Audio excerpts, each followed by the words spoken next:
¿Qué tal? Me da mucho gusto saludarlos. Mi nombre es Vladimir Burgos y en esta cápsula voy a aprovechar unos minutos para conversar con ustedes sobre el tema de derechos de autor, específicamente dentro del tema de recursos educativos abiertos.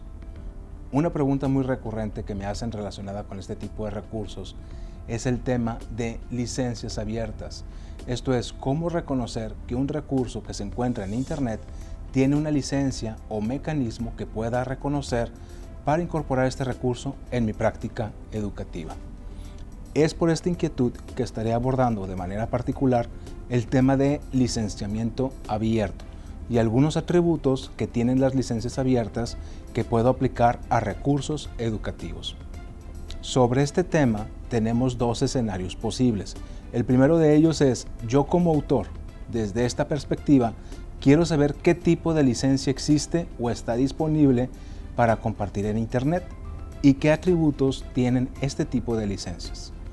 El segundo escenario es, soy un profesor que encontré un material en Internet y deseo incorporarlo en mi práctica educativa, pero quiero saber qué tipo de licencia tiene este recurso y si efectivamente lo puedo incorporar en mi práctica educativa o a un recurso. Cuando hablamos de licencias Creative Commons, debemos señalar que hablamos de mecanismos de comunicación en donde se dan ciertas atribuciones a los recursos. El primer tema que debemos de abordar es el de derecho de autor y qué debemos entender por derecho de autor. El Instituto Nacional de Derecho de Autor en México, INDAUTOR, nos define los derechos de autor como el reconocimiento que el Estado hace a favor del autor sobre obras literarias y artísticas. Es una protección del Estado en la cual se le da la confianza al autor que se le van a otorgar ciertos privilegios exclusivos de carácter personal llamados derechos morales o derechos patrimoniales y que se atribuyen al tema de explotación y uso de la obra. Derecho de autor es un término que debemos abordar cuando hablamos de recursos educativos abiertos o recursos abiertos. Otro término muy usado en Internet es el de derechos reservados. Típicamente vemos un símbolo que identifican los materiales con esta atribución y lo indica es que cuando encontremos materiales de este tipo es que tienen derechos morales y patrimoniales concedidos por la ley hacia el autor y que si quiero usar ese material disponible en Internet debo de pedir permiso al autor para poder incorporarlo en algún recurso o manipularlo. Este tipo de reconocimiento se da a obras artísticas, literarias, científicas, publicadas o no, lo que significa que pueden ser recursos que no necesariamente estén en un registro oficial, en una oficina de gobierno como INDAUTOR, y que es una obra inédita, pero que el autor, cuando la concede de forma pública en Internet, reconoce que es el autor y le asigna este símbolo. Para esto reconocemos los tipos de derechos de autor que tiene el autor. El primero de ellos es de carácter personal. Es un derecho moral, el cual es permanente, irrenunciable e imprescriptible, es decir, que no tiene una prescripción en el tiempo. El segundo derecho, llamado patrimonial, es aquel derecho que se le concede al autor para que pueda hacer uso de él para fines lucrativos o remunerados, pero que también señala que tiene un periodo de tiempo. Esto significa que en el caso de este tipo de materiales que han sido registrados y que tienen derecho patrimonial, vencen o pasan al dominio público una vez que el autor muere y han pasado un número de años declarados por el gobierno. Por ejemplo, en el caso de México, el material pasa a dominio público tras la muerte del autor y una vez que han pasado 100 años. Pero ¿qué sucede si como autor quiero compartir un material de forma abierta? O incluso quiero darle a ese material un uso con los mismos atributos que tiene un material de dominio público. Pues lo que puedo hacer es uso de una licencia o una concesión hacia terceros en la cual se especifican ciertos atributos. Esto es, una licencia en la cual autorizo a otras personas a manipular o usar ese material con ciertos fines. Una licencia típicamente tiene dos características muy importantes. Tiene ciertos atributos que son requeridos en la licencia, como son el uso libre o gratuito, en el cual se reconoce que se puede usar el material sin costo económico o que este material se encuentre expuesto a la vista libremente en Internet y lo puedo usar para los fines que convengan en mi práctica educativa.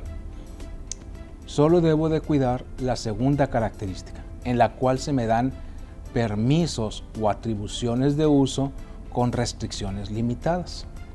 Es decir, hay una combinación de posibles usos que debo saber identificar en una licencia del tipo abierto. En la siguiente tabla se muestra de manera gráfica en la parte superior los atributos que típicamente encontramos en Internet en idioma inglés.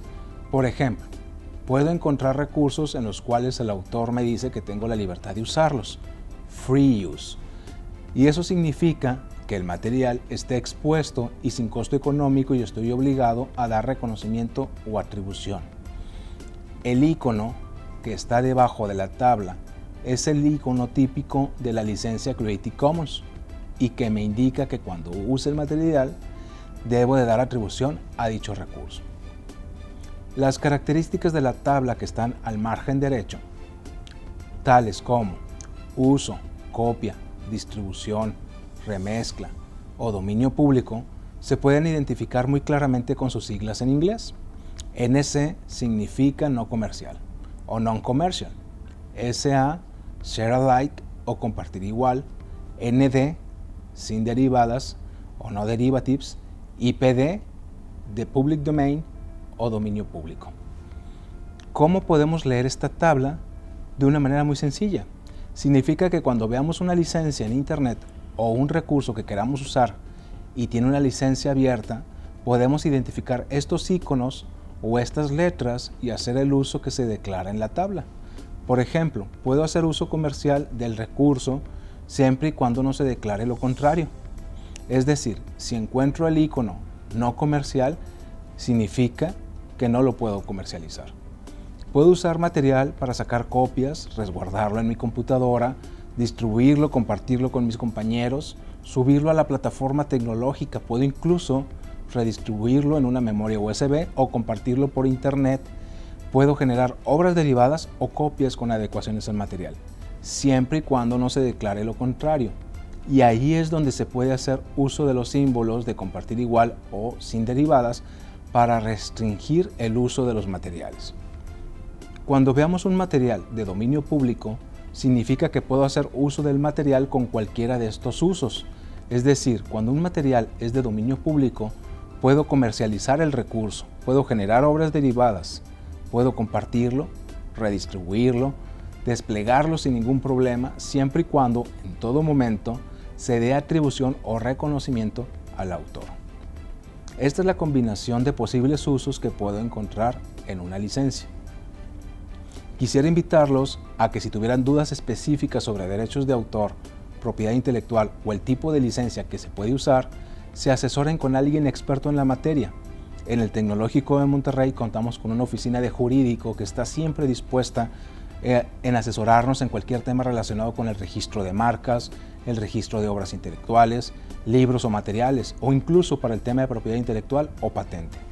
También tenemos una oficina de transferencia tecnológica. Para mí ha sido un gusto compartir con ustedes estos temas y que podamos seguir explorando de qué manera podamos compartir abiertamente nuestros materiales a la comunidad académica. Mi nombre, Vladimir Burgos. Gracias por su atención.